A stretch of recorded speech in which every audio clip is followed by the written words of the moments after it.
Olá e sejam bem-vindos ao Diário de Criaturas, onde estudamos o sobrenatural e como combatê-lo. Nos últimos episódios, nós falamos sobre algumas criaturas que oferecem um grande perigo à humanidade. Agora, que tal darmos uma olhada numa espécie que não necessariamente é uma ameaça para nós?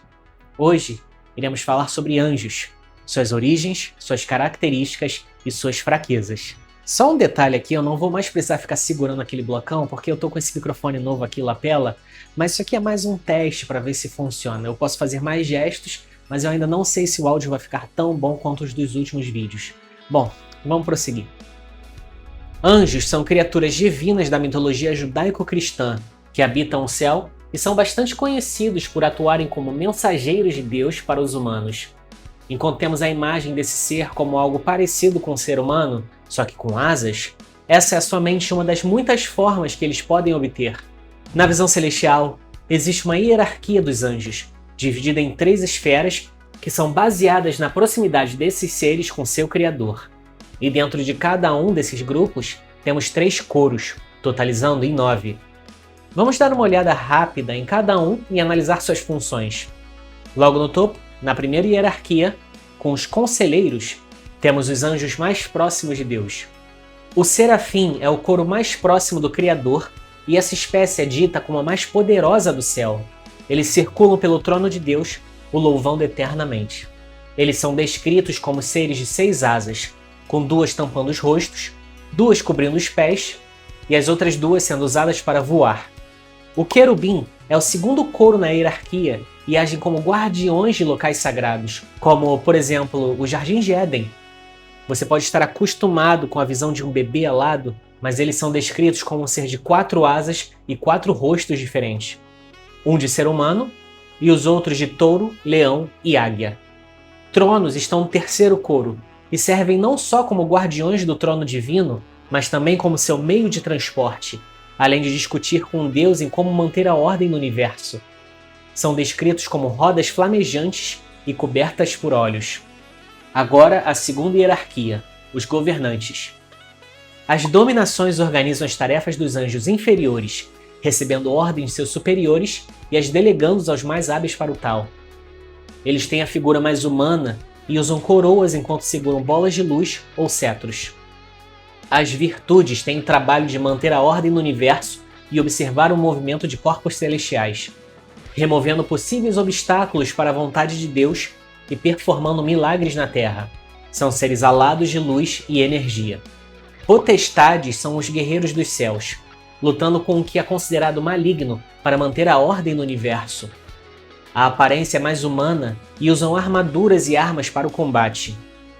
Por último, a terceira hierarquia, os mensageiros, que apesar de mais distantes de Deus na ordem celestial, são os mais próximos da humanidade.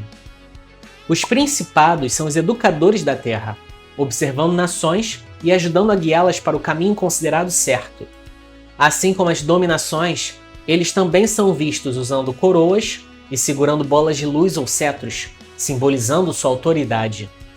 Arcanjos, apesar de sua posição na hierarquia, são talvez os mais famosos entre seus colegas, e temos até mesmo o número exato de quantos se classificam como tal. Assim como as potestades, eles também são guerreiros, e são ditos como extremamente importantes no combate contra o mal. São seres humanoides, com longas asas e que carregam espadas e outros símbolos de autoridade. A igreja só reconhece 3 deles, já que são mencionados diretamente na Bíblia, mas aqui iremos levar em conta a menção dos 7 no livro de Enoque, apesar de ser considerado algo não canonizado. E por último na hierarquia, temos os anjos, o coro mais numeroso, servindo como guardiões dos humanos e sendo liderados pelos arcanjos. Também se parecem com humanos, mas suas asas não são tão longas quanto a dos arcanjos. Você pode ter notado que quanto mais próximos da humanidade, menos abstratos os anjos se tornam. E não é para menos, essas são formas que causam menos aflição na gente. Ainda assim, como seres celestiais, nós podemos entendê-los como algo próximo do cosmicismo. Isto é, estas formas são somente o mais próximo que conseguimos compreendê-los. Eles ainda podem alterá-las caso sintam que seja necessário. Podemos interpretar que os coros da primeira hierarquia não sentem tanto a necessidade de colocar uma forma mais humana, pois eles não têm tanto contato com a gente. e por isso eles têm essas formas mais complexas e impossíveis de compreender. Mas mesmo assim, pelo seu poder, também não há motivo de acreditar que os outros anjos de hierarquias mais baixas também não podem alterar suas formas para algo mais acomodável, ou agressivo ou o que for. Além de atuarem como protetores ou guias, muitos anjos também têm a função de agir como agentes do julgamento divino, que muitas vezes é feito através de destruição e morte. Isso quer dizer que, apesar de terem a missão de ajudar a humanidade, eles também podem atuar como destruidores daquilo que consideram desviar do caminho correto. Você pode ter percebido, enquanto eu descrevi a hierarquia celestial, que eu usei palavras como considerado bom, considerado mal, e isso é porque eu não quero definir aqui uma verdade absoluta sobre esses conceitos, e eu também acho que na visão celestial, que já foi descrito aqui como algo além da capacidade humana, esses conceitos de bem e mal podem se tornar inalcançáveis para a gente e até mesmo um tanto opressor. Obviamente, demônios, assassinatos, esse tipo de coisa podem ser considerados como mal, mas o que eu quero dizer é que essas definições podem ser ainda mais complexas e restritivas do que parecem à primeira vista. Um simples desvio da moralidade implicada, por menor que seja, pode ser o suficiente para atrairmos a ira dessas criaturas. E com essa visão, podemos começar a entender o porquê dos anjos não serem necessariamente os seres mais benevolentes por aí. Fazendo mais uma conexão dessas criaturas com o cosmicismo, no qual a questão do certo e o errado se torna muito diferente do que estamos cientes, eles são seres que existem em outro plano da realidade, com uma visão do universo muito além da nossa. A grande questão é que, ao contrário de, por exemplo, algumas criaturas Lovecraftianas que causam casualidade sem querer, só por existirem, anjos impõem suas crenças na humanidade muitas vezes à força. Assim, eu não quero entrar naquele debate de que a religião é opressora, esse vídeo aqui não é o espaço para julgar a fé alheia, mas eu também não quero insinuar que sem religião seríamos selvagens e que estaríamos cometendo vários tipos de atrocidade por aí. A nossa questão ética é construída baseada na nossa sociedade e cultura, com convívio com as outras pessoas. O que eu quero dizer nesse segmento é que a punição dos anjos por algo que eles consideram desviar do caminho do bem pode ser muito mais severa do que o necessário. E mesmo que você não bote muita fé nesse pensamento, que eles sabem o que é melhor pra gente e nunca iriam nos ferir por conta de nosso livre-arbítrio, então eu lhe ofereço um outro pensamento. Anjos não são livres do pecado. É claro que eles não têm as mesmas motivações de um ser humano para serem corrompidos, mas vale lembrar que temos um exemplo extremamente famoso de um anjo que se rebelou contra seu mestre, Lúcifer, que por sinal era um querubim. Veio a mim a palavra do Senhor dizendo: Filho do homem, levanta uma lamentação sobre o rei de Tiro, e diz-lhe: Assim diz o Senhor Deus, tu eras o selo da medida, cheio de sabedoria e perfeito em formosura.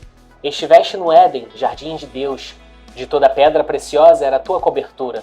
Sardônia, topázio, diamante, turquesa, ônix, jaspe, safira, carbúnculo, esmeralda e ouro. Em ti se faziam os teus tambores e teus pífaros. No dia em que foste criado, foram preparados. Tu eras o querubim, ungido para cobrir, e te estabeleci no monte santo de Deus estavas, no meio das pedras afogueadas andavas. Perfeito eras nos teus caminhos, desde o dia que foste criado, até que se achou iniquidade em ti. Na multiplicação do teu comércio, encheram teu interior de violência, e pecaste. Por isso te lancei profanado do monte de Deus, e te fiz perecer, ó querubim cobridor, do meio das pedras afogueadas. Elevou-se o teu coração por causa da tua formosura, corrompeste a tua sabedoria por causa do teu resplendor. Por terra te lancei, diante dos reis te pus, para que olhem para ti. Pela multidão das tuas iniquidades, pela injustiça do teu comércio, profanaste os teus santuários. Eu, pois, fiz sair do meio de ti um fogo, que te consumiu, e te tornei em cinza sobre a terra, aos olhos de todos os que te veem. Todos os que te conhecem entre os povos estão espantados de ti. Em grande espanto te tornaste, e nunca mais subsistirá. Antes de cair do céu, Lúcifer ocupava uma posição bem alta na hierarquia, mas ele se deixou levar por sua beleza e suposta sabedoria e se rebelou contra Deus, junto com 1/3 dos anjos. Isso é muito anjo se rebelando. É claro que depois dessa queda, Lúcifer passou a ser considerado um demônio, ou um anjo caído, ou qualquer nomenclatura que você prefira dar. Mas a verdade é que o orgulho e a rebeldia ainda o atingiram enquanto ele possui uma posição celestial. E mesmo que a mitologia judaico-cristã indique que quem está no céu é de boa, eu não acho impossível de acreditar que ainda existam anjos capazes de se rebelar, ou serem corrompidos e tentar causar discórdia no plano terreno. Então é aquilo, se você se encontrar com um anjo, é mais provável que ele esteja lá para entregar uma punição divina do que te passar uma mensagem profetizando o futuro. Anjos são descritos com uma força imensa, capazes de dizimar cidades inteiras. Então se você se deparar com o que queira distribuir a justiça divina, você tá bem ferrado. A lista de poderes é bem extensa. Para começar, eles são imortais. Pelo menos não morrem de velhice no caso. Eles têm força e velocidade sobre-humana e são capazes de voar. Isso é o básico do básico. Vamos para os poderes mágicos mais avançados agora. Eles podem controlar fogo e eletricidade, se teletransportar, causar cegueira, transformar suas vítimas no que bem entenderem, conseguem se curar com facilidade, se manifestar nos sonhos das pessoas, usar telepatia, conseguem alterar sua própria forma e a lista segue. Assim como criaturas do cosmicismo, enfrentar um anjo não é algo nada fácil ou até mesmo viável, mas ainda assim eles possuem algumas fraquezas. Armas amaldiçoadas, magia negra, contratos com demônios, do que é algo arriscado demais por sinal, tá? Todas essas opções são viáveis para neutralizar um anjo, mas é claro que quanto mais forte um, mais difícil é de derrotá-lo. Em uma visão metafísica e mais interpretativa, como um anjo é um ser de luz e ordem, uma força de energia negativa pode diminuir seus poderes, basicamente batalhando contra ele com seu completo oposto. Amenizar seus poderes é o primeiro passo para acabar com eles. E como os anjos agem mais como instrumentos do que seres individuais, pelo menos os que não foram corrompidos, eles não são criaturas onipotentes e oniscientes. Eles são mais ferramentas da vontade divina do que qualquer outra coisa. E podemos tirar vantagem da teimosia de sempre precisar cumprir sua missão para ganhar a melhor. Com um bom planejamento, é possível derrotar um anjo, mesmo que seja algo difícil. Bom pessoal, vou ficar por aqui. Espero que tenham gostado desse episódio de Diário de Criaturas. Se você tiver uma sugestão para o próximo vídeo, deixe aqui nos comentários. E não esqueça também de deixar o like e se inscrever no canal caso não tenham feito. Um grande abraço e até a próxima.